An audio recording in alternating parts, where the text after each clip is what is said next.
Yo, what's going on, gamers? It's Ryan 6 days a week, and if you've been part of the channel for a while, you know that every now and then I'd like to check out a different game in the dark fantasy extraction genre since, well, I love Dark and Darker so much, I want to experience every kind of game like it. Last time, that was Dungeonborn, which I did compare to Dark and Darker in a lengthy video and gave it a less than favorable score, which, the Dungeonborn community reacted quite poorly to. Though there are actually some parts of the game that I enjoyed more than Dark and Darker, overall the game was heavily flawed and it seemed like there was no clear direction onto where it was going, development-wise. If you have been out of the loop, in regards to Dungeonborn, which I assume you are, the game has more or less died.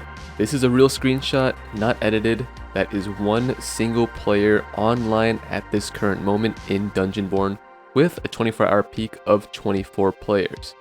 Now, just because Dark and Darker's biggest competitor seemed to have fizzled away, this doesn't mean Dark and Darker is the perfect dark fantasy extraction game. Well, at least for you, since everyone has their own ideal version of Dark and Darker. Even me. I actually just released a video on 101 things I would change or add to Dark and Darker right now. So that raises the question, what other dark fantasy extraction games are out there? Well, here I want to present to you two, or at least two that I am a bit excited for, and actually seem like they're going to be unique games opposed to just being a copy of Dark and Darker. The first I want to talk about is Legacy Steel and Sorcery, which is going to be released in early access in just about a week. So far the game has only been accessible through short playtests, but overall I believe the game has been in development for around 3 years. Now, Notorious Studios, or the game studio behind Legacy Steel and Sorcery, has existed only for those 3 years. This is their first project. But the founding members did come from Blizzard, which I imagine helped influence some of their art and animation styles, which you could probably tell from these clips. Also, like World of Warcraft, the game is going to be played in the third-person view. I know some people say that makes the game less immersive, but I believe that only becomes the case if there isn't much detail put into the world itself. And from what I see so far, their world has some depth to it.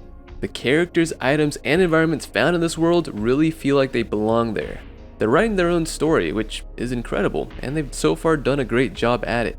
For those who are unfamiliar with US tech startups, especially in the gaming space, you have to be very, very passionate and have full belief in your project if you're willing to leave Blizzard, a massive gaming company, to pursue it.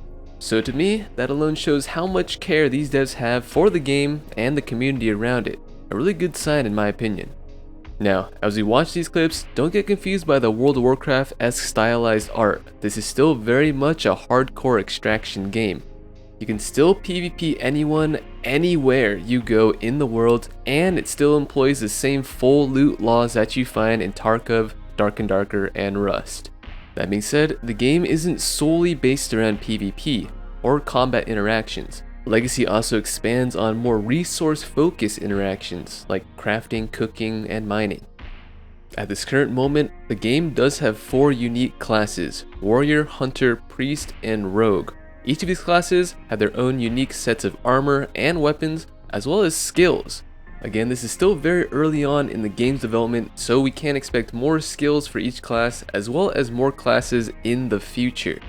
As far as basic classes are concerned, they seem to cover all bases except for a magic range DPS, something more akin to the wizard.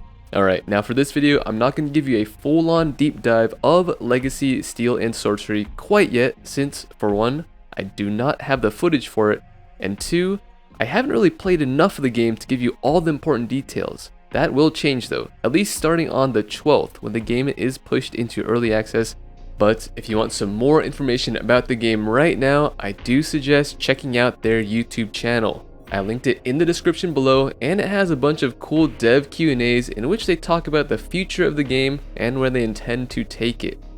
This game will not replace Dark and Darker, and neither is that the goal of Notorious. They want to build their own unique and incredible game, and I do think they're on track to do that. Again, the early access version of the game becomes available to play on the 12th. The next game I want to look at is Expedition Into Darkness, which is a permadeath dungeon crawler with a focus around the extraction gameplay loot. So your primary goal is to go down into the dungeon, grab some loot, get some upgrades, come back, and then dive deeper on your next run. Now, I have been given closed beta access to this game, but I have been asked not to share that footage quite yet. What I can say though is that the game is PvE focused, so PvP will exist in the game further down the line, but it will never be required. This has led the devs to make some very in-depth gearing systems, such as custom weapons, that would normally be limited by PvP balance. In regards to roles and classes, there currently are none. Your character's abilities are based around the items and gear that they equip, so you aren't locked to a specific class. As for the actual public release of Expedition Into Darkness, it won't happen until later this year, around September. However, if you do join their Discord, you can request to get beta access to the game, but I can't guarantee that you'll actually be accepted into the program. When this game does come out, however, it will be cooperative play. I believe up to 5 people is the current design, so teams of 5 will dive down into the dungeons for some monster slaying and treasure looting. Again, once more, this game is going to be permadeath, so it will be hardcore in that sense. Alright gamers, I will have a full gameplay video for both these games, Legacy Steel and Sorcery and Expedition Into Darkness, once they become publicly available to play. Again, the important dates for these two games is February 12th for Legacy Steel and Sorcery, and then sometime in September for Expedition Into Darkness, but definitely join their Discord communities linked below if you have any interest at all in seeing these games. Alright gamers, thank you as always for watching, and I'll see you in the next video.